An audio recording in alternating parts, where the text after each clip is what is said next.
Hello, everybody. My name is Jasmin Schumann. In my capacity as the Managing Director of the DeZIM-Institut, it is my pleasure to welcome all of you to our NaDiRa lecture series on international perspectives of the study of racism. It is a great honor to have Professor John Solomos from the University of Warwick with us here today, who will give us a lecture on research and political agendas on race, racism, and immigration. Welcome, Professor Solomos. We are very much looking forward to your lecture. My colleague, Professor Serhat Karakayali, who will lead us through this evening, will introduce our guest in a moment. As you may know, the German Center for Integration and Migration Research, DeZIM, was commissioned by the German Bundestag last year to set up a National Discrimination and Racism Monitor, abbreviated NaDiRa. NaDiRa's aim is to investigate the causes, extent, and consequences of racism in Germany. Our racism monitor consists of a representative population survey, recurring surveys of those negatively affected by racism, and analysis of institutions. In addition, there are studies that examine how racism is perceived, what significance it has for specific social groups, which methods can be used to measure it, and how racism affects individuals, social groups, and society as a whole. This combination is unique in Germany. In this way, we want to lay the foundation for a permanent monitoring of racism. In order to achieve this goal, it is first necessary to deal with theoretical and conceptual questions. I am therefore very pleased that our colleague Serhat Karakayali, who until recently was head of the migration department here at the DeZIM-Institut and has now been appointed Professor of Migration and Mobility at Leuphana University of Lüneburg, is still involved in NaDiRa and is jointly responsible for networking with international research community and for the theoretical foundations. In this capacity, he will lead us through this evening. I now hand over to Serhat and wish us all a stimulating discussion. Thank you. Thank you, Yasemin, for this nice introduction. And before I begin with introducing John Solomos and this lecture, just a short reminder that if you want to ask questions or deliver a comment after the lecture, you can do that in the YouTube chat or send an email to veranstaltungen@dezim-institut.de. This should be visible on the screen. If it isn't, we will do that right away. There it is. Send an email there or write something in the YouTube chat. So as Yasemin said, my name is Serhat Karakayali, and I work at the DeZIM-Institut in the context of the Racism Monitor, where my task is to organize a dialogue between racism theory and empirical social sciences, aiming eventually at developing an adequate methodological operationalization. And I would say we are rather at the beginning than at the end of this journey. The last two lectures in this program dealt with questions related to conducting research empirically in the field of racism. What concepts of race and racism do we use in research, and how do these concepts shape what we see in the data? How do we, if at all, measure racism in a society where we can observe racism somehow, but nothing close to the sort of race relations and the type of individual level data about racial identities in the population that we have elsewhere? How can or should we observe racism beyond the individual level, that is beyond survey-based data on feelings or opinions? Are structural and institutional racisms beyond the scope of empirical research, or how do we study what does not fit in the narrow confines of a concept like racial discrimination? Today, we want to shed light on transformations in the field of racism studies and how the multitude of approaches and concepts are related not only to each other, but to the social and political environments in which they are situated. This is particularly interesting for us in Germany, as we are in a situation where racism studies in general, let alone proper empirical research on this topic, have been blocked for so many decades. And only recently has been made possible by political protests and the social movements of anti-racism. While we should and must learn from the international debate, we should also remember that race and racism are not empirically, not metaphysical entities or genetically encoded anthropological constants. They evolve in socioeconomic and political environments of different spatial scapes, which is why we think that the theoretical or conceptual tools must at least be adjusted for these circumstances. We are in Germany in the rather difficult situation to have been importing such concepts and theories from abroad for a while without really understanding the limits of that practice. I'm not exaggerating when I say there could be not a better speaker for this topic than John Solomos. He is professor for sociology at the University of Warwick, and he's a renowned scholar of historical and present forms of race and racism in Britain, of theories of race and racism, of equal opportunity policies, multiculturalism, social policy, race and football, racist movements and ideas since the early 1980s. I guess it's out of modesty that, but of the hundreds of articles and books that he's published on these topics, only 20 or so are listed on his website at the University of Warwick. He's also someone many of my generation know back from the days when we were students, as the guy who has, since the 1990s, published and edited those invaluable comprehensive readers on racism studies. I'm thinking of, for example, Theories of Race and Racism, the Companion to Ethnic and Racial Studies, Researching Race and Racism, or most recently, International Handbook of Contemporary Racisms. Certainly for me, they were important sources, sometimes just to find a text, back in the days when internet meant not much more than having an email account, but also to understanding or grasping the diversity of perspectives in the study of racism and its changes over time. Relatedly, he is also editor-in-chief of the international journal Ethnic and Racial Studies, a journal that's so influential and important, I don't have to introduce it here. I suppose if you're both a scholar and a curator or organizer of such debates on racism, you cannot but make sense of the variety of paradigms, approaches, and theories, conceptualize their mutual entanglements, contestations, and metamorphoses, and then maybe identify contemporary challenges, blind spots, and open questions. Either way, this is what John Solomos did over the last decades and what he is still doing today. This is why I am, and we are, very much pleased that he agreed to give this lecture tonight and share his thoughts with us. Thank you, John, for being with us tonight. The floor is yours. Thank you. Thank you, Serhat, and thank you, Yasemin, for the kind words and also for the invitation to speak to this series of lectures. I think where I'm coming from really in terms of this lecture is partly because particularly just now I'm working on putting some ideas together about what has been achieved over the last few decades in the scholarship we have seen in Europe, particularly in the UK, where I have been most active really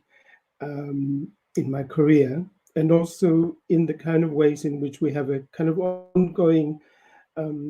dialogue, but not really a dialogue, with scholars working on related issues in the United States, particularly in the UK. Research has always been, in this area at least, always in kind of a dialogue, but not really a full dialogue with scholars in the United States.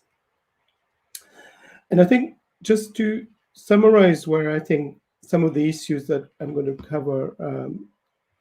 are coming from, I think in the present period, I think the key point I wanted to begin with is really that we have two seemingly contradictory processes going on at the present time in research on race and racism, but also in the way in which, given the reality that really today, as compared to perhaps when I first got involved in research in this area, as Sarah had said, I first got involved perhaps in the early 1980s when people like Paul Gilroy and myself were involved in a book that was quite critical of the state of research on race in Britain in the early 1980s, a book called The Empire Strikes Back, which was published some time ago now, but which was the beginning in a way of my work in this area. I think the kind of conversations that were going on then in the 1980s were very much framed around a critique of the kind of scholarship that was around, but also an argument that we needed to bring issues about racism more to the fore, as opposed to perhaps the traditions of race relations research, which had been around in Britain from the 1950s, 1960s particularly. So I think in the present time we have, I think, particularly in the context of that I'm speaking from the United Kingdom, a large body of scholarship and research on race and racism. And yet also I think there's a tendency sometimes to not so much to talk about race and racism, but also to talk indirectly about other related issues like immigration, perhaps, also to talk about processes to do with refugee settlement and those issues. And there's a lot of research that is going on in those areas that hardly ever sometimes references issues of race, although there is a discussion going on about that. So part of what I want to do today is to talk through some of the issues that are going on, about the way in which we talk about race, but also there's a kind of tendency sometimes not to talk about race in certain areas like migration studies or in studies about refugees, for example, and to see them as somewhat separate areas. And as I said, partly because I come from a tradition in the United Kingdom where we have a kind of ongoing interest in developments in the United States, I will also at certain points refer to issues and questions that are also current in the United States. So I think over the past few decades, we have seen a very strong culture of research on race and racism in the context of Britain, but also, as I said, in the United States, there's been a lot of scholarship, which is also important and has influenced discussion. But also, I think, interlinked to that, in Britain at least, a lot of the research historically, not just in recent times, and not just the kind of research that I have personally experienced, but also even before I was active in research, there was this emphasis on studying migration, partly because we were talking about post-colonial migration to Britain, in which issues about migration and race were very intimately linked quite often. So in the work of classic sociologists like Michael Banton or John Rex, issues about race and migration were often tied a lot together. And so the linkages between issues about race, racism, migration have always been a very strong element of how research agendas were framed historically. But also, I think there was always a strong interest in studying communities and the processes through which migration both created new communities through the processes of migration, through the processes of settlement, the processes of discrimination and the kind of issues that were involved, both in terms of areas like employment, housing, education, policing, key areas in which questions about race and migration often tied up. And in this kind of context, I think what we saw, particularly I think from the 1980s onwards, in the more critical race scholarship that began to emerge in Britain and also I think in the United States and in other contexts as well from the 1980s onwards, was a greater emphasis, as I said, on situating these processes about race, migration, studies of communities within a broader framework, theoretical framework, which included studies of how racism is developed and experienced in different societies, and also how not just it's experienced nationally, but often how it's experienced in local contexts or in particular institutions. As Sarah had mentioned at the beginning, I have personally done quite a bit of research on political institutions and race, on cultural institutions like football and race. And in that kind of context, I think there has been an ongoing both empirical and theoretical discussion about how we research race and racism, not just as issues which are talked about theoretically, but how do we come to terms with researching them more empirically. Now, I think another thing that I wanted just to touch upon at this point of the lecture is the way in which, if we look not just at universities and higher education institutions and the way in which over the last few decades, the study of race and racism has become an established part of curricula, of research funding, of all kinds of institutional changes that we have seen over the last few decades. I think we also have to remember that when we talk about race and racism, we're talking about, to use a kind of American political science kind of term, we're talking about deeply contested categories. They're contested not just in universities and in academic discussions that we may or may not have, but also in society and in politics. And I think one of the lessons that we have learned really, I think not just recently, but particularly I think from the 1980s, 1990s, and into this century, is that when we talk about the way in which race and racism are becoming more widely discussed in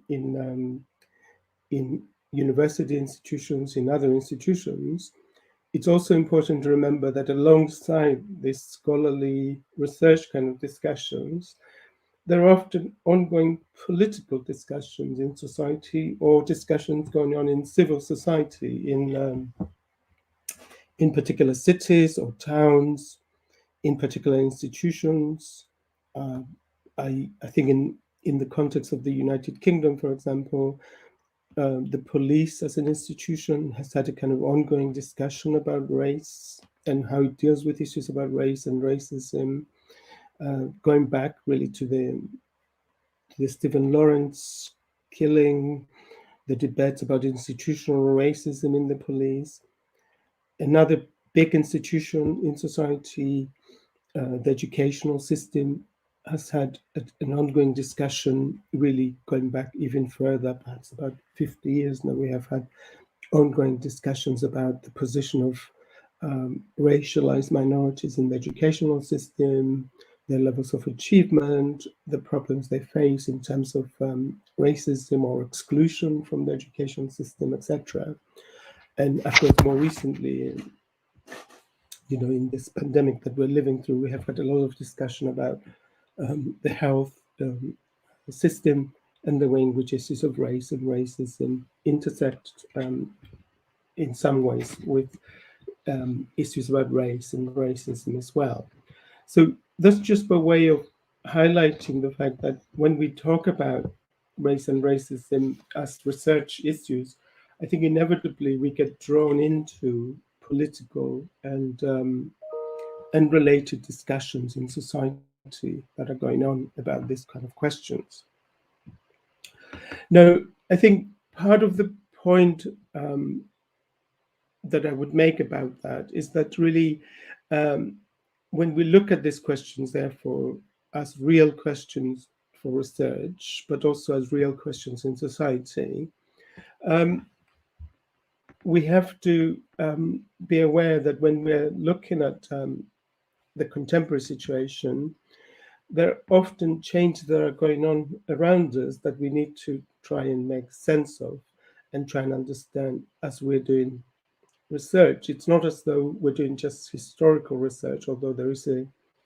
strong body of research on histories of race and racism, which we should be aware of and involve in our contemporary research. In the contemporary context, there's always new patterns of migration. In Britain, for example, we saw lots of discussion about migration from within Europe in a way, or at least broadly defined Europe, and other kind of patterns of migration and refugee settlement from outside of Europe going on through the first few decades of this century, alongside the post-colonial kind of migration that was more important in the 50s and 60s, perhaps, in British society. We also saw a lot of discussion about the position of minorities in British society, policies about multiculturalism, and how to bring about the kind of multicultural policies that would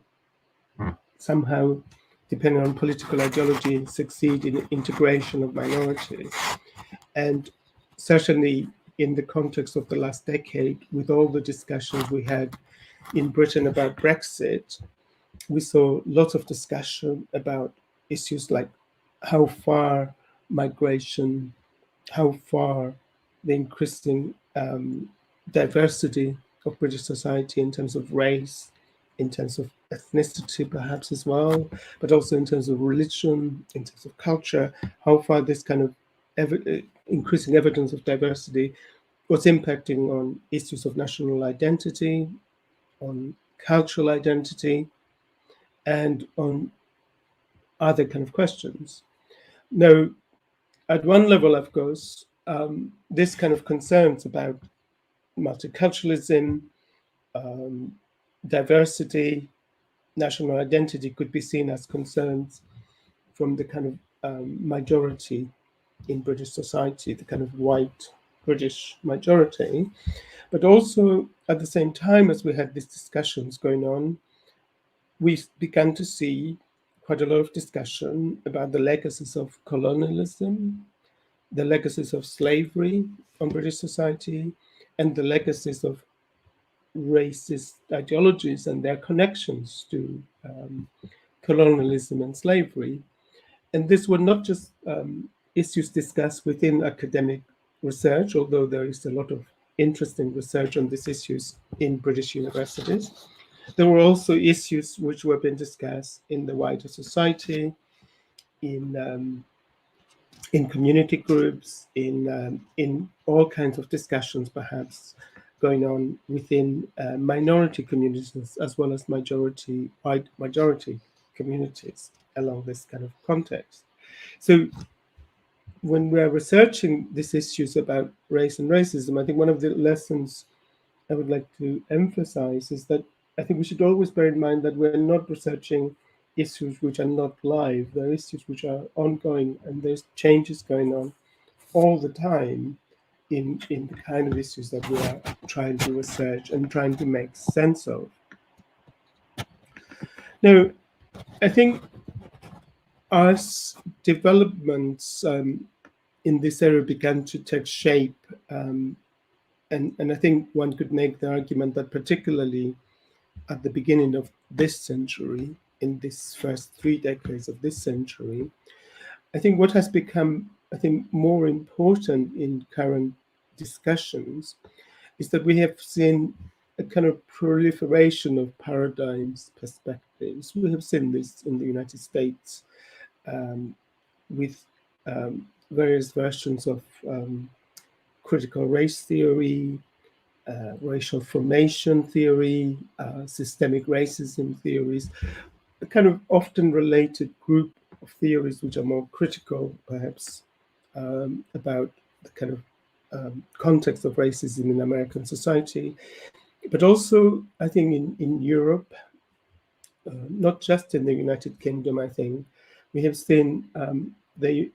development of new research agendas, both theoretical research agendas, which have been pushed forward by a number of scholars.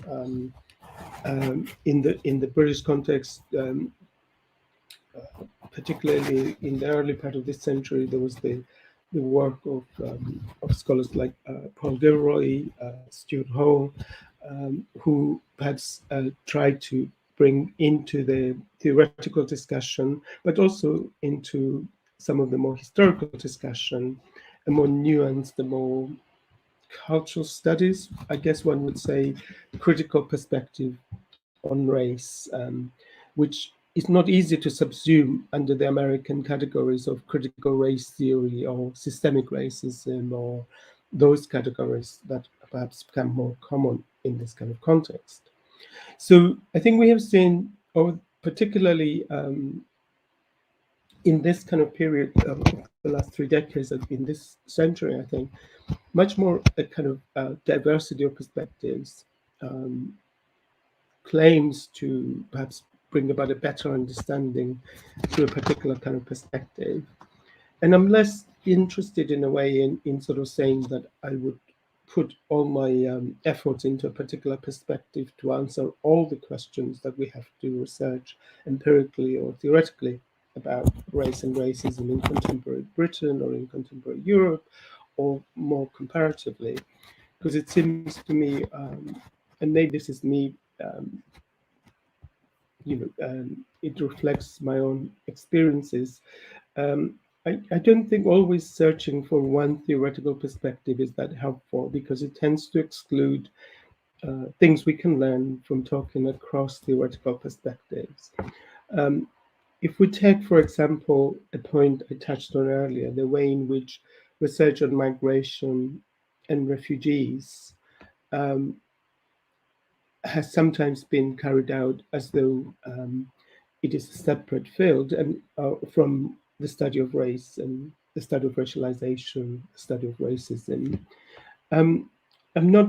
in a way, thinking that that claim that it is a separate field is a problem or an issue, because I do think, different fields of research develop in the social sciences and the humanities, and there's no problem as such with that. But on the other hand, it seems, and this is where I think a number of contributions have recently been made, a number of scholars have pointed out that we cannot fully make sense of debates about migration without also looking at issues about decolonization, issues about post-colonialism,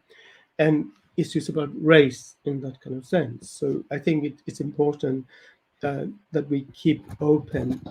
a dialogue, but not so much search for the one theory or the one theoretical perspective. A similar point could be made about the kind of attention that has been given recently to Black Lives Matter, because Black Lives Matter obviously has a kind of particular historical connection to the United States, but it has been taken up in other national contexts, in other local contexts as well. And I think that doesn't mean that it's always the same issue that has been discussed under the heading of Black Lives Matter, but there are issues that we can learn through actually tackling how we research and conceptualize this kind of questions. So that's by way of emphasizing a point that I wanted to come to at this point in my talk today, which is that if we take the point that I was making a little while ago, that we're always researching issues which are live and changing, I think one of the things that we have to learn is that we have to perhaps not hold on to the idea that there's a theoretical perspective that was developed at a particular point in time, which can answer all the questions that we have to research today. So this came to my way of thinking a clear issue when we were looking at the beginning of this century at the phenomenon of empirically researching the phenomenon of racism in football culture in Britain, when I was working with colleagues like Les Back and Tim Crabb on that issue. We were obviously, to some extent, thinking about this issue empirically, because we were working on researching it among particular clubs, particular contexts, but we're also looking at it as a national phenomenon to do with the national team of England at the time, and also the way in which ideas around race were being developed. But when it came to looking for theoretical tools or theoretical perspectives to use to analyze that kind of topic, we actually found it quite difficult, even with the perspectives, the more critical perspectives that I mentioned began to emerge in the 1980s and 1990s. We found it quite difficult to just use those theoretical perspectives to understand this phenomenon, because when we actually engaged in the empirical research, lots of questions came up which were not easily made sense of through the kind of more conceptual theoretical tools that people were talking about at the same time. So I think, to my mind, part of the challenge is not so much to see theoretical work as separate from empirical research, but to see how often in doing empirical research on a particular topic, like the one I mentioned, or in other research which I did both in the 1990s and in this last 2 decades, on political engagement, political involvement of minorities in British politics, whether it was in terms of the formal political sphere or the alternative political sphere, the radical politics of community organizations, which we did research on in this kind of context that we were looking at in the beginning of this century. We needed always to be attentive to the questions that were coming out of the empirical research in order to rework and rethink how race was constantly being made and remade in particular kind of contexts, rather than assume that the theoretical tools that we have from various theorists, and I mentioned in this context important British theorists like Paul Gilroy, Stuart Hall, but in another way, one could mention theoretical perspectives from the United States by thinkers like Patricia Hill Collins or by Kimberly Crenshaw, which have become also quite influential in recent discussions about both critical race theory and intersectionality, how we use those theoretical perspectives to research particular forms of race and racism are I think, open questions. We shouldn't be closed to the idea that we need to rethink these theories rather than just use these theories. Now, this is partly because I think one of the ways in which the point I'm trying to make, that these issues are live and always changing, is that really in the context of the kind of past few decades, I think we have had a number of issues come to the fore in discussions about race and racialization, which are actually not issues where we have had all the tools we need, I think, theoretically or empirically to analyze this kind of questions. Without going through a very extensive list, I think an important issue, certainly in British society and in other societies, I would argue as well, the issue of Islamophobia, or if not Islamophobia per se, debates about Muslims and Muslim communities, issues around what is sometimes called super diversity and cultural difference, issues about multiculturalism, integration, the development of forms of white nationalism and nativism as important expressions of different kinds of, not just ethno-nationalism, but of kind of forms of racism in contemporary societies. These issues are issues which are important in different ways across, if we look at things comparatively. For example, in the United States, it's not necessarily the case that debates about Islamophobia are completely different from the debates we have in Europe, but there are particular unique features about the way in which the debates about Islam have developed in the States, which one has to be aware of in terms of particularly the aftermath of 9/11 and those kind of discussions. In the context of Britain, there are particular kind of agendas about political Islam and radical Islam, which also come to the fore in particular contexts. So the point here, I think, is that we always have to be thinking about the way in which, when we study race and racism, we're studying particular contexts in which race and racism is experienced, is made sense of, is acted upon by individuals or by groups. And those are the kind of questions I think we need to try to research and understand, both theoretically,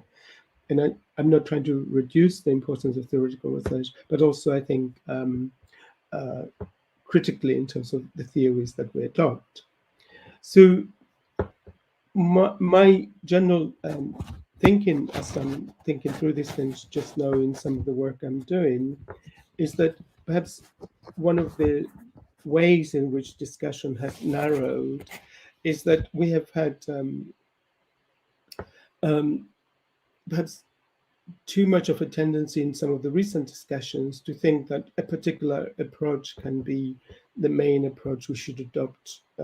in whatever context that we're talking about. And I'm thinking perhaps we should at least put a question mark next to that approach and say, is it really the case, for example, that we should just adopt one theoretical frame in order to understand really quite complex phenomena in different comparative contexts? Perhaps we should accept the need that in this time when there's lots of changes, lots of transformations going on in societies around us, we should be aiming not to have one theoretical frame, but a number of different concepts and ideas that could help us to debate things in society, to debate things within universities, and also to debate about how we do empirical research on this kind of issues. So in some recent conversations I've had with my own students who are very active on these issues at Warwick, we have lots of discussion about critical race theory, about particular approaches to critical race theory, whether it's Kimberly Crenshaw's or other approaches, or we have debates with students about post-colonial perspectives on race. And in a way, I think one should be encouraging of this discussion. But what worries me slightly sometimes is the idea that somehow one particular perspective should be seen as the solution to all the concerns we have. And I think it's the diversity of theoretical perspectives that we should be perhaps nurturing rather than looking for one kind of perspective we will think will resolve all the issues. Because I think if we go down that route, I think we do then end up perhaps rethinking things through the language we were using perhaps in the 80s and 90s, and not thinking about the present as actually allowing us to develop different theoretical perspectives, which are allowing us to understand the present much more productively than perhaps we can if we just rely on one perspective. And this leads me, I think, to a wider point. And I think if we're looking at these issues from a, I hope not just a British perspective, but a more European perspective, I think one of the issues that we perhaps should engage with much more as European-based researchers on these questions is to engage not import ideas from North America or Latin America, or the global South, South Africa, parts of Asia, perhaps, where some of these discussions are going on, but engaged in a kind of debate about how we can frame more comparative research agendas, which can explore commonalities, differences. I know these are, in a way, relatively standard issues in comparative research. But I think one of the ways in which we need to perhaps become more open in the current context is to open ourselves up to the possibility of developing a more comparative frame of analysis, where we don't just import concepts and ideas from one part of the world and just try to see how they work in Britain or Germany or France, but how we can learn from a kind of frame that allows us to do both theoretical work, but also to do work that is ethnographic, that uses a mix of quantitative and qualitative methods, that focuses on the national and the local as well as the comparative.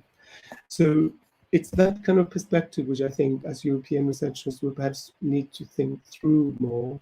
I think there was a tendency sometimes in some of the British discussions recently just to import versions of critical race theory, like my students that I mentioned, and to think that that provided a kind of solution. And maybe it does provide a kind of solution, but I'm not sure it does. I think we need to at least be open to the possibility that we need to, as we do more theoretical discussion, as we do more research empirically, we need to develop conceptions which are actually more critical and open to dialogue across different perspectives. And I think part of the reason I say this, and I want to make this point in today's discussion, is that I guess as many of us are, active researchers and scholars, academics, teachers, so we teach students, we engage with students, we have dialogues with them. Sometimes they listen to us, sometimes because they're very radical, they don't want to listen to us, etc. But that's fine. That's part of life. But I think one of the ways in which we occupy a position as researchers is that we also are engaging with wider discussions in our political and social environment.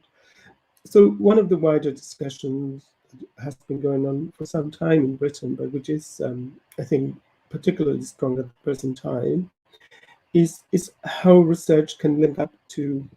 not anti-racism as one kind of perspective, but a kind of anti-racist social imaginary in a way, which can allow us to think through how research can link up to changes in political culture, in politics and civil society, and how we can develop a dialogue about how research and anti-racist politics, I guess one could say, could develop in the current environment. Now, this is not to say that I think all research has to have a kind of anti-racist perspective and be uncritical of mobilizations that call themselves anti-racist or social movements which call themselves anti-racist. In fact, I guess as researchers, we always remain a bit critical of all kinds of movements and ideas that we're researching. But I think one of the challenges we face as researchers working in this field is that there will always be a discussion about how our research can or could, perhaps is a better way to put it, contribute to policies or political discussion or the work of particular community groups, all those kind of issues that we face in doing research. How our work actually ties up to what is going on around us in this kind of world in which we live. In Britain, for example, I think in the context of the Brexit kind of moment that we've had for the last few years now, it's been going on for so long that a lot of us are a bit, not fed up is the wrong word, but almost fed up of Brexit as a term, because in a way it symbolizes something quite difficult and a moment in which there was a lot of division in society, but at the same time, how research on race and racism can contribute to, in a way, untangling some of the kind of links that were being made between Brexit and particular forms of white nationalism. All those kind of questions are important questions which we need to, I think, keep an eye on in our contemporary research agendas. And in thinking through this kind of question, I think one of the questions that I always come back to recently in thinking through these questions is the question of what we can learn from each other as researchers, as scholars, as people working on these issues. And I think perhaps one way in which we can begin to learn from each other is not to imagine a unified field of research, but to imagine a field of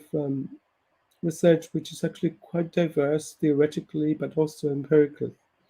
And in this, I think the American political scientist Michael Hanchett, a little over a decade ago, wrote this interesting article where he argued that perhaps what we need is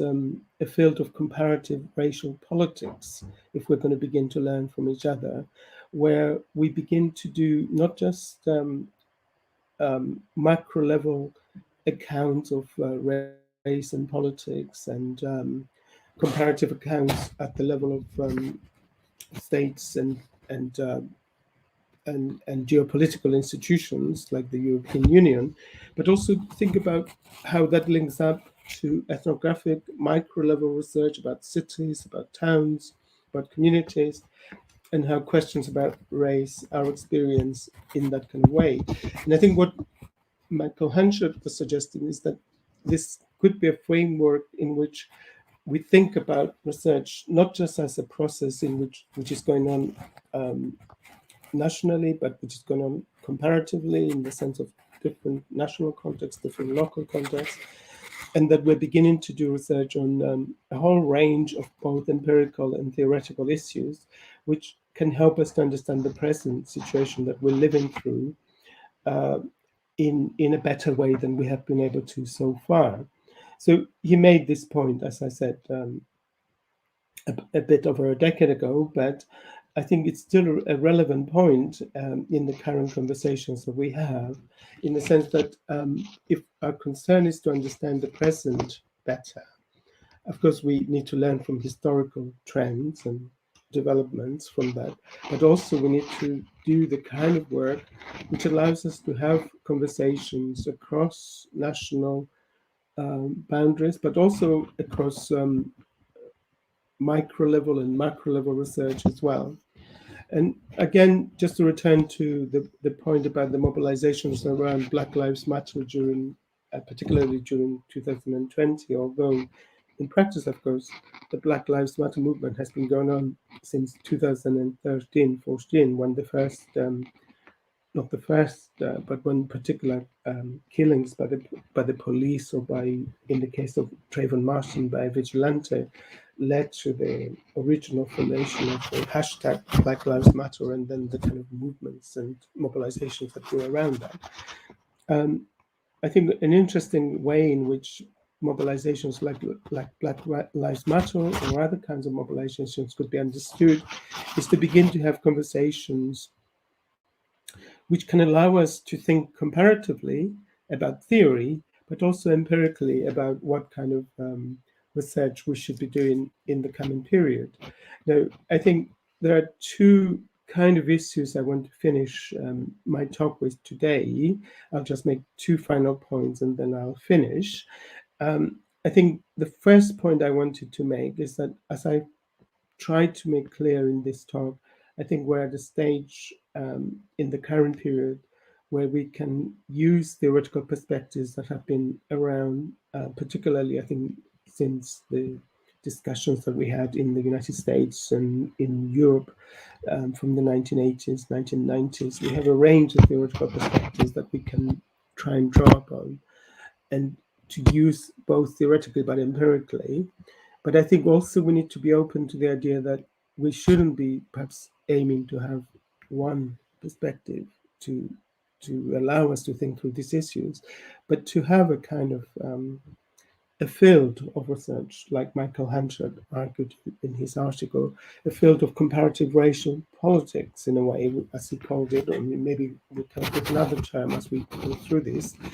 but a field of research which allows for different theoretical perspectives, different empirical research agendas that are focusing on local, national, and other levels. So to think of research as both at different scales, but also theoretical and empirical at the same time.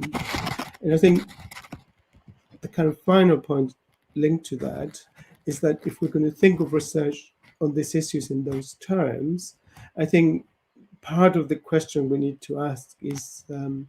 really about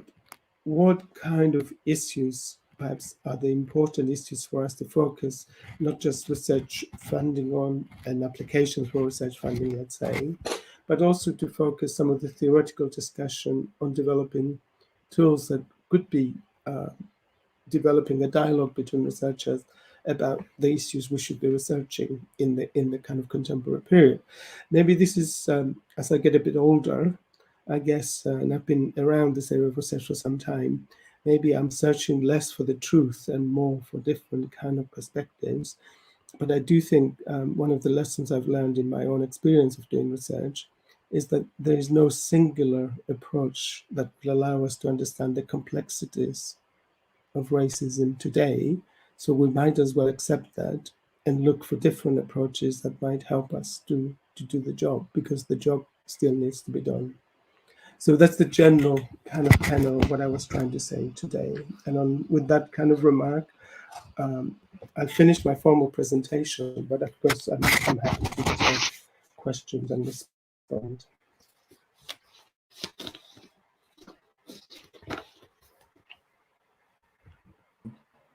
Thank you for your lecture. As I said at the beginning, if you want to ask a question or leave a comment, you can do that on the chat function of YouTube, or send an email to the address we've given you, and we will take that up and pass it on in this moderation. So until that, and I know this is sometimes takes a while, so I'm gonna ask a first question myself. John, when you were saying that well, that we always have to take into account that there are political debates, that there is a civil society which is taking up the issues of race and racism, then but at the same time we should kind of keep a critical distance and be critical, or keep a distance to those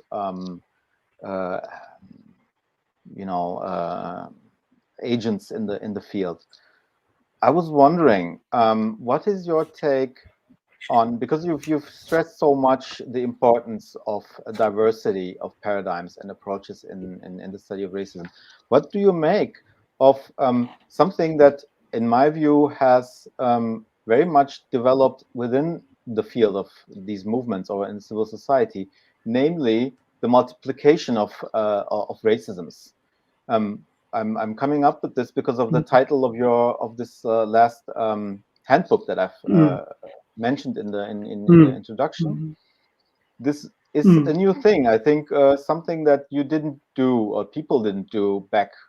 before 2000, or that you would use this plural of racisms. So what we have is racisms along a lot of groups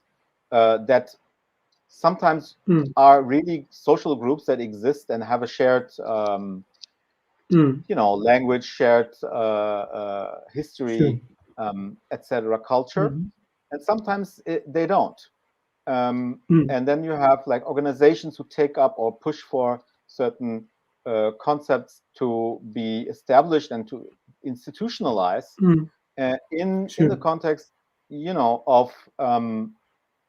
having that concept around, and using that concept in a way to kind of and translate it back to social and political power. So what do you do with that kind of? It's just an example for how in the societies we do this research, people have their own ideas about what is race and what is racism. And I was wondering that because there's a huge spectrum of, you have those professionals, you have anti-racist organizations, but you have this average person on the street who would say, "Oh no, that's not racism when I do or say this and this." And we as scholars, we are supposed to, you know, draw a line and say, you know, listen, this is not racism what you're talking about, or we are supposed to not only moderate that discourse, but also give an idea about where to go, or where's the you know limits of the usage of a concept like that. What do you say about that? Yes, I mean, I think that's an interesting question and a fair question to ask, because I think part of the reason why I think particularly contributors to discussion like for example Etienne Balibar or David Goldberg or other scholars began to use a term like cultural racism or new racism, was to refer to the kind of multiplicity of different kinds of racism that we began to see come more to the fore in both Europe and in other contexts, in North America and other contexts, as we began to talk about more about perhaps not a singular racism, but different kinds of racism. So, I do think there is a way in which that discussion can become a bit confusing, because I think there's a tendency sometimes to collapse things into racism, which for some people wouldn't be seen as racism. But I think the advantage of having a focus on different kind of racism or racisms in the plural, I think one advantage is that it does allow us to think through, for example, what happens in particular processes of racialization of groups which haven't always been seen within the discussion of racism in the British context. A lot of recent discussion has been about groups from the rest of Europe that have settled in the UK, particularly in the last 2 decades, and the way in which they have been kind of racialized in particular ways. This is essentially kind of white European groups, or in some cases Roma groups that have settled in the United Kingdom. In other contexts, there's been a lot of discussion about how we bring in discussions about anti-Semitism and Islamophobia into discussions about racism as well. And then also there are discussions also going on at the same time about issues to do with gender, sexuality, which become part of this kind of discourse as well.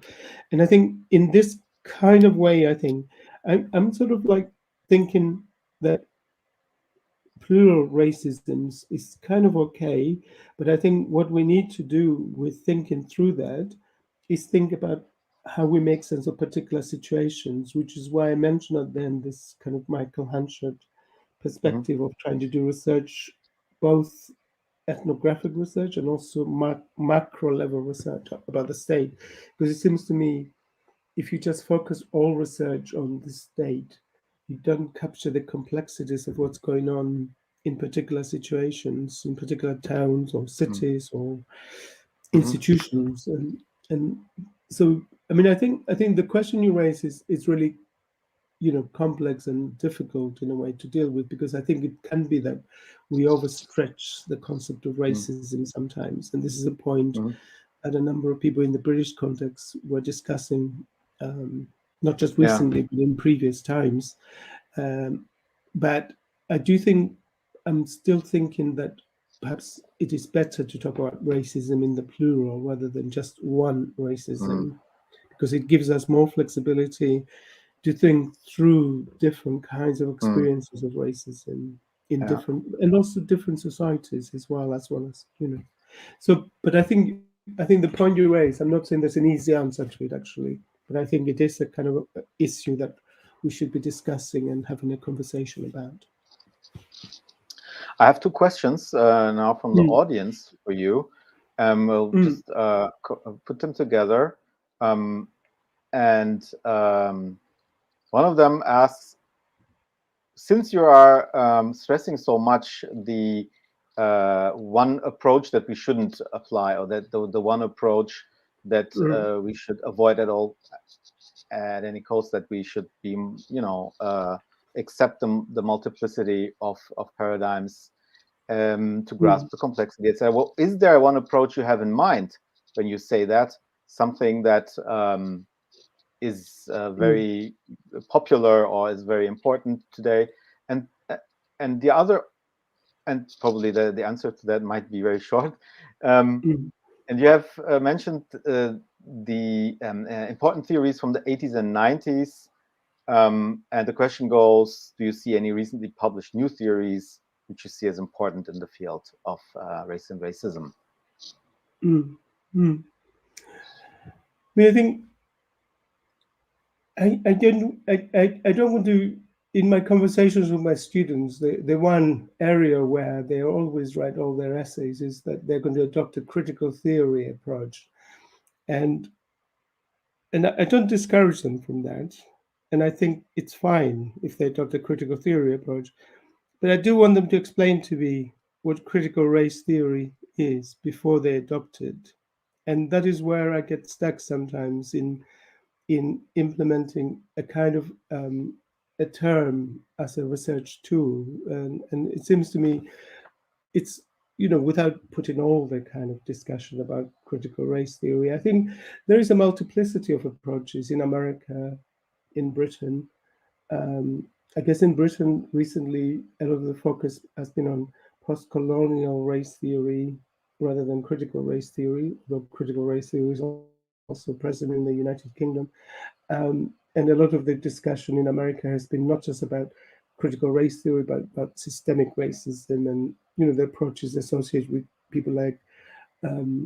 Joe Fagin and other writers. So it's not that I don't learn anything from looking at those approaches. In fact, what I'm saying, I guess, is that you can learn a lot from these approaches, but it's the search for the one approach that will resolve all your conceptual dilemmas and all your empirical dilemmas that I find a bit too limiting, I think, in my kind of way of thinking about it. And then in terms of more recent theoretical kind of perspectives, I mean, leaving aside, in a way, contributors that have been around for some time, like Stuart Hall or Paul Gilroy, who have been quite influential in my circles, at least, but they've been around some time. I do think there is kind of new scholarship about migration and race, new scholarship about different kinds of racism that has been developing over the last 2 decades, that has raised some of these issues conceptually. But I think some of that new literature often relies on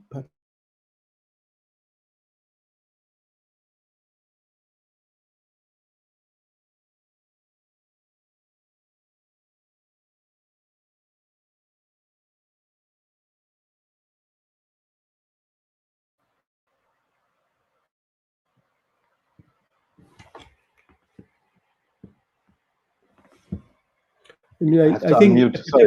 a particularly interesting book, for example, which is not so much the article that I mentioned by Michael Hanchett, but Michael Hanchett about two or 3 years ago published a book which was more political theory, but still about issues about race and how we think it today, called The Spectra of Race. And Michael Hanchett's The Spectra of Race, I think it's quite an interesting recent contribution. There are people like Alana Lentin who have written books like Why Race Still Matters. There are those kind of books that are more recent. But I think those approaches sometimes, they still leave gaps in what we should be discussing. I think that's the point I was trying to make. I have another question from Yasemin that goes, and I had the same thing in mind when I heard you talking about Islamophobia. She said that in Germany we use the term anti-Muslim racism instead of Islamophobia. Could you elaborate a little bit on the question of racialization of religion and religious belonging? Yeah, I mean, I think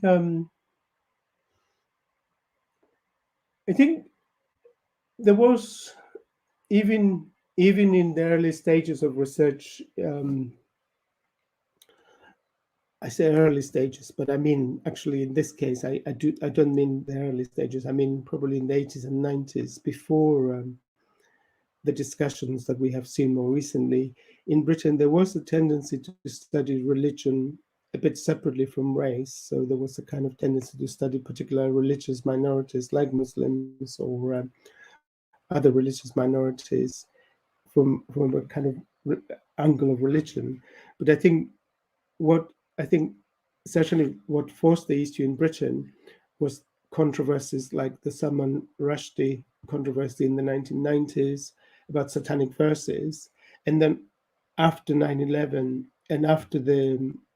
terror attacks that we had in the UK as well, there was a much more focusing of attention in that kind of context, not on religion per se,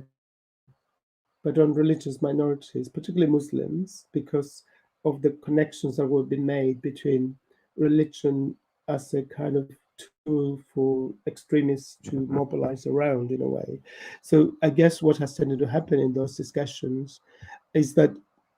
the focusing of attention on particular religious minorities has led to much more discussion about how far we should look at Islamophobia as a form of racialization. And I think there's a whole literature about that, which I only touched upon today, but there is literature about how far, when we look at what has happened to Muslims in British society, we should be actually looking at it as a form of racialization, as well as religious kind of discourse. So, the work of Nasser Mir and scholars like that has raised this issue quite a lot in Britain. And I think in different ways, I think we have also seen quite a lot of discussion in other national context. But certainly I think in the British context, this is overlaid a lot by what has happened in the last 2-3 decades, really, about mobilization around religion. The kind of mobilization around political Islam particularly becomes quite controversial, becomes a site for discussion about institutions like education and what happens in educational institutions and those kind of issues. So I think there is a kind of literature around racialization of religion that becomes important in our discussions. And that would be another reason, I think, that in a way, when we talk about racism in a singular fashion, perhaps we will miss some of this issue about how religion can also become racialized, or forms of ethnic cultural identity can become racialized as well. Or at least there's a question mark about that. I'm not 100% sure, but I think there are issues around that. But I think it's a good question to ask, because I think it is a very important issue. And I think in a different way, we have seen how important it is also in North America and in different contexts as well. In Europe, in much of Europe today. Yeah. Can I have another question about going back to this question of a relationship between, because when you say comparative, and that's how also we approached this thing all the time. That kind of we thought of this society, kind of as a closed container that has its own history and its own type of sets of meanings that are attached and associated with certain terms. So this is why in Germany, when you have a discussion about racism anywhere, be it in a political or in an academic environment, when you bring in the issue of race, anti-Semitism, that's highly sensitive to mix or even to compare. And not only because it has been developed, this discussion about anti-Semitism has been kind of isolated and dissected from the general debate on racism, but also because it has like a signature. People who talk about that type of racism, they stand somewhere else in the political field as people who want to talk about racism or colonialism and etc. That seems to be, something that very much identifies you also. That you say use that concept, or that you emphasize that concept of anti-Semitism versus racism, for example. So when we talk about these circumstances, which seem to be very much national, belonging to the national culture, that is something that seems to contradict massively the thing that we've witnessed last year when the Black Lives Matter protests came to Germany. And we had hundreds of thousands of people everywhere in the country going to, demonstrations in the cities, protesting the killing of a Black person in the United States, against police violence in the United States. And I've never seen these. I mean, when you go to to such an event, you meet some people that because you've been on that kind of event before in your life. And when I went there here in Berlin, what I saw was loads of people, very young, and not what you would say the usual suspects, And I was wondering what to make of this kind of transnational global culture of anti-racism, bringing in certain concepts, bringing in the debates, and kind of also contributing to why we sit here today. By then we had TV programs bringing special night on racism, films about racism in the public TV. These kinds of things. Well, what do you make of this? Because we're supposed to be specific and particular about those environments, but then people just mess everything up. I would tend to. I agree with you on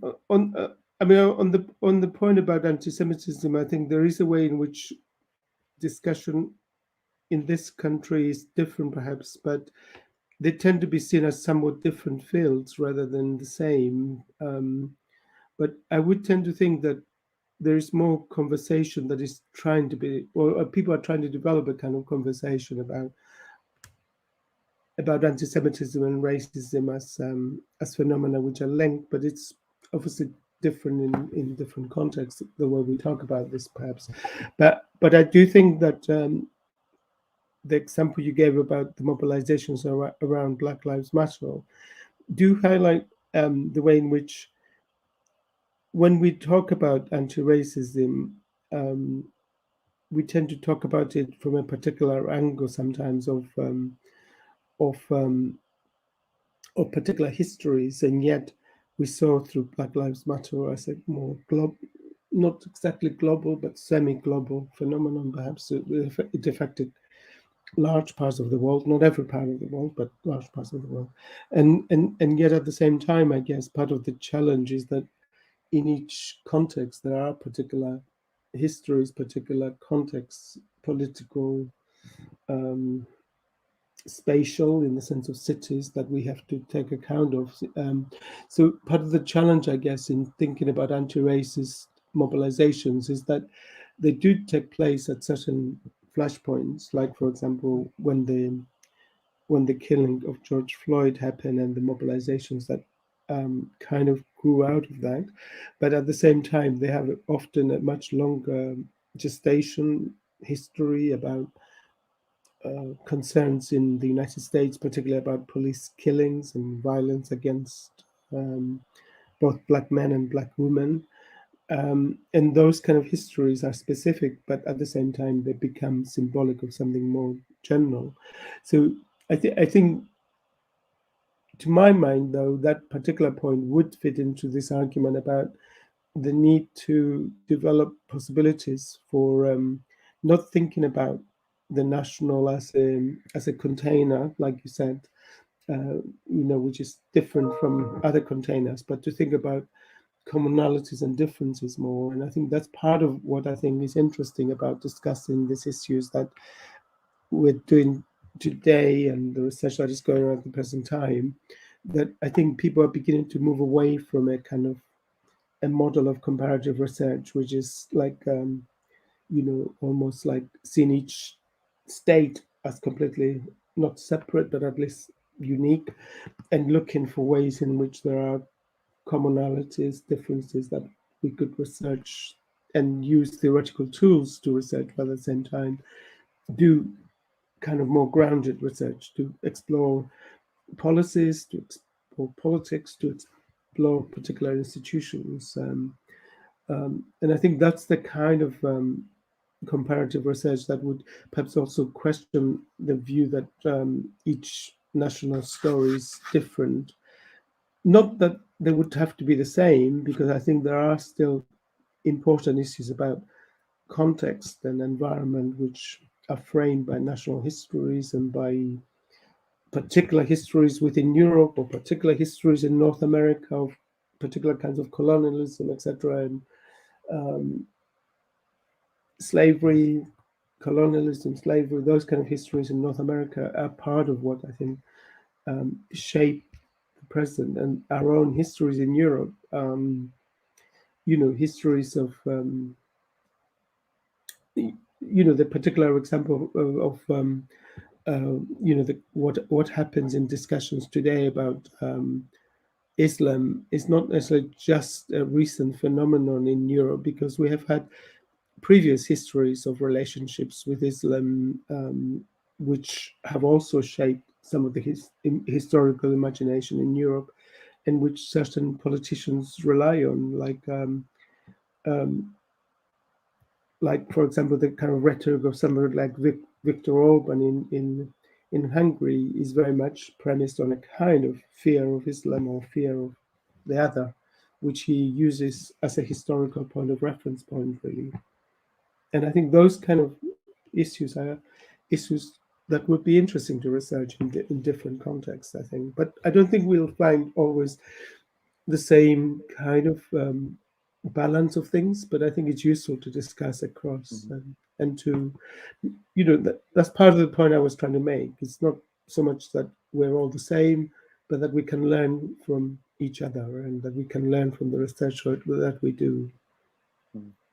I have another question, and from someone she says, it's Herma Lutz. She says, hi, John.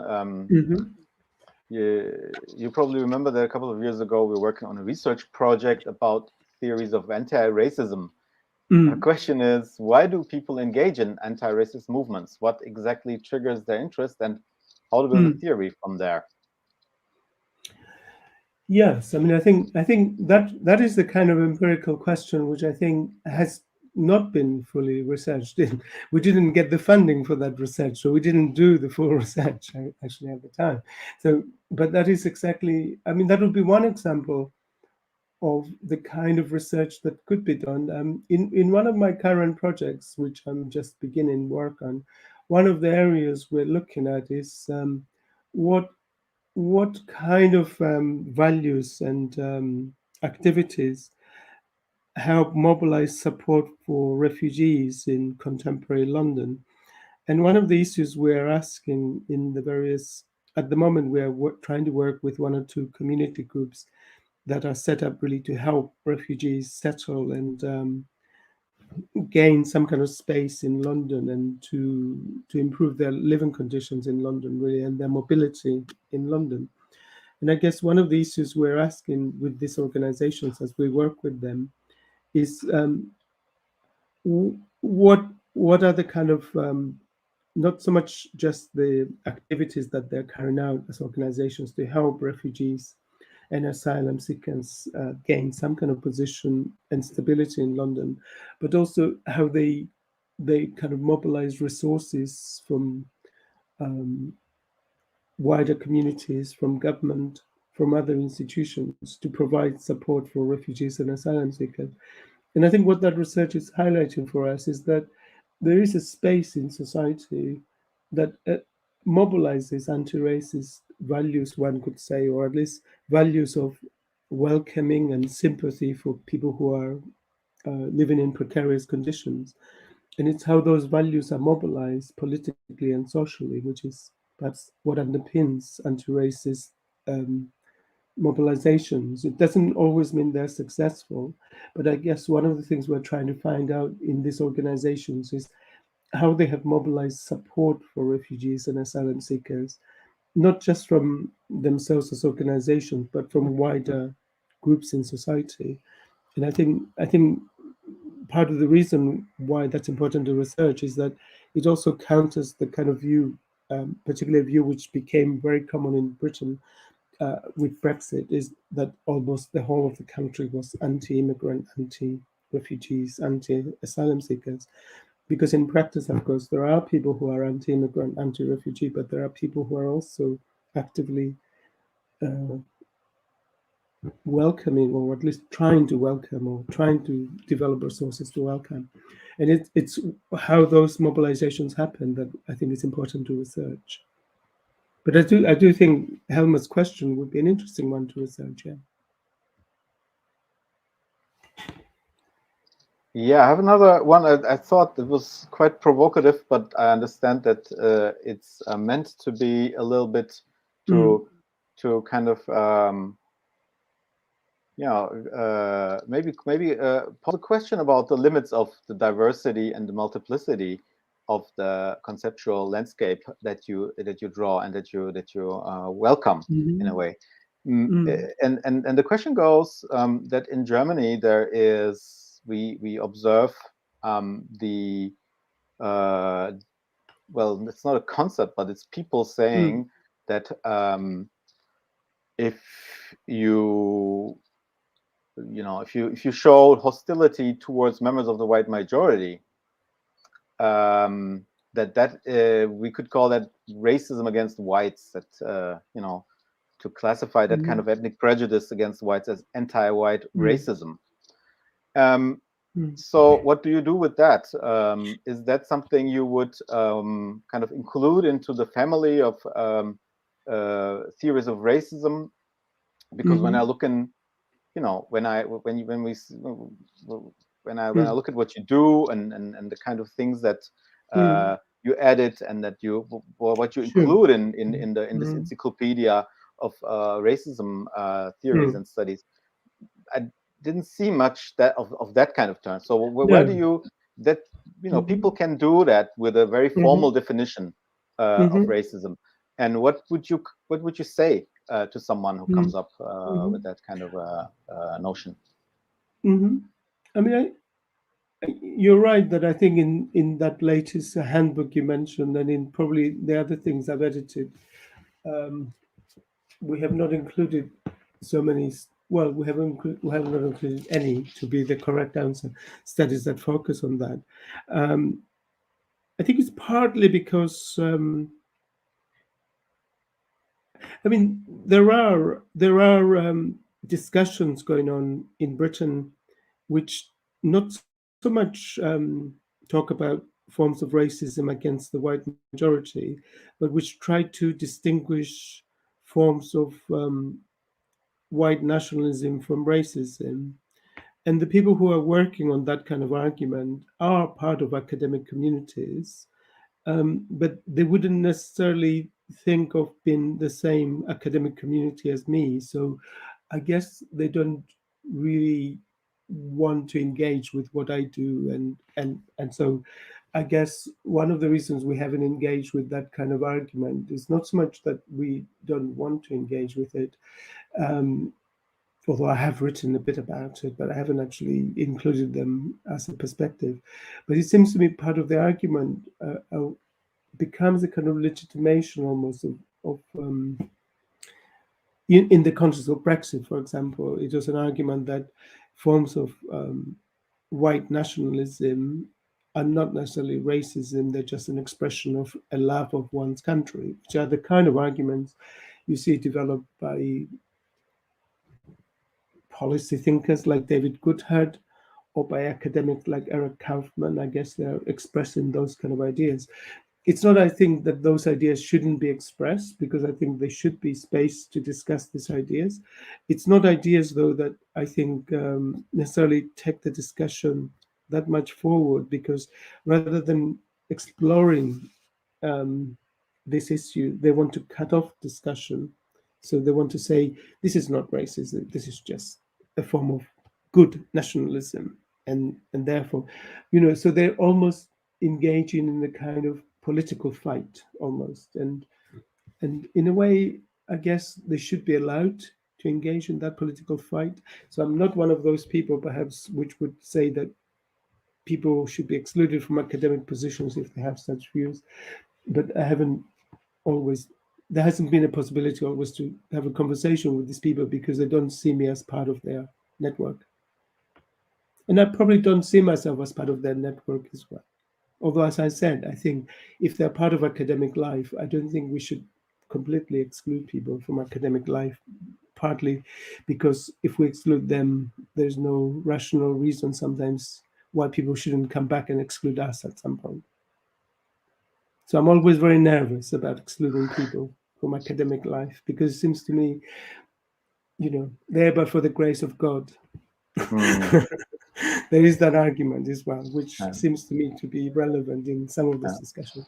But I'm aware of these discussions that are going on, but they're not always discussions which are in conversation with the kind of issues that I'm researching, either empirically or theoretically.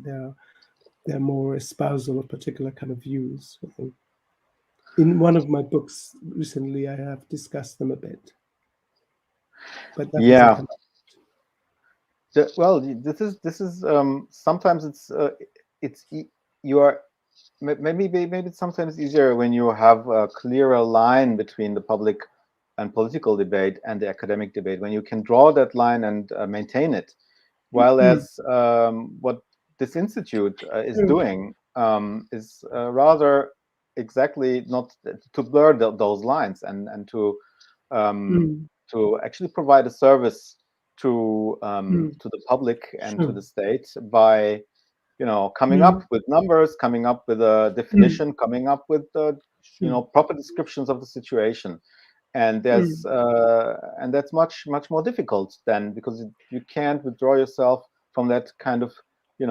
controversies that you you have to engage with, and you have to involve yourself then. I think I see the argument about academic research having some autonomy from political policy agendas, because I don't think academic research should be just dominated by political and policy agendas. So I wouldn't go as far as saying that we should just be part of political and policy agendas, whether they're of the left or the right, in a way. So I do see the argument that there should be some autonomy, but I do find it difficult when we research issues like this,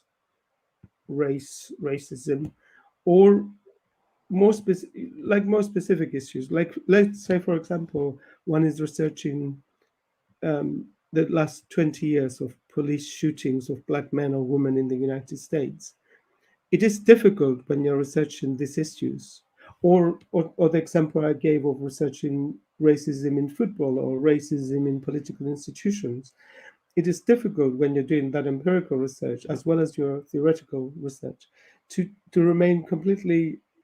separate from the political and policy discussion. So I think I wouldn't go as far as saying that we become part of political and policy discussions, but we cannot remain outside of them, because the research we did on racism and football addressed issues about what can we do to address this issue. And to me, that's a legitimate question to ask. We cannot just do research and say, we give this research to somebody and they decide, because we have to also, as academics, take some responsibility for some of the recommendations we make about what can we do. Or if we research political institutions like political parties, and the representation of minorities, and we come up with some evidence that there is discrimination, there are processes of racism going on within political parties, we do have to address those issues. But I don't think I would jump completely to this saying that we should just become political activists, because I think we should be critical researchers. Yeah, thank you. That sometimes means being critical of radical research as well. You know. Thank you for these final words, John. We've just arrived at this at this time where we wanted to finish end this event, and I want to thank you for taking your time and being patient with us and with the questions. We will take we have taken a lot of notes, and we will bring this into our discussions at the Institute.